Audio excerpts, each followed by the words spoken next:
দেখো বন্ধুরা, আজকে আমাদের কি এনেছে। মাদার ফল।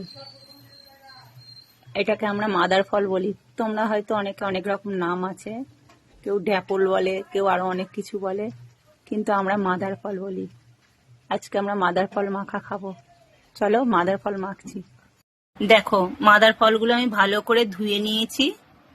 এবারে মাখার জন্য কি কি নিয়েছি দেখো: কাঁচা লঙ্কা, লেবুর পাতা, নুন, চিনি আর একটু সর্ষের তেল। এই দিয়ে আমি মাদার ফলটা মাখবো। ভালো করে ভাঙা হয়ে গেছে আমার। এবারে এইগুলো আমি সব দিয়ে দেবো। লঙ্কাটা ভালো করে ভেঙে নেবো।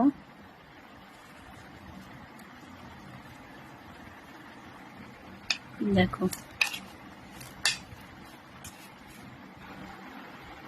দেখো বন্ধুরা, আমার মাদার ফল মাখাটা কমপ্লিট। দেখো বন্ধুরা, ফলটা মাখা হয়ে গেছে। এবারে আমি খাচ্ছি। খুব সুন্দর হয়েছে একদম। তোমরাও এইভাবে মেখে খাবে, দেখবে খুব সুন্দর লাগবে। তো এখনকার মতন টাটা, শুভ দুপুর বন্ধুরা।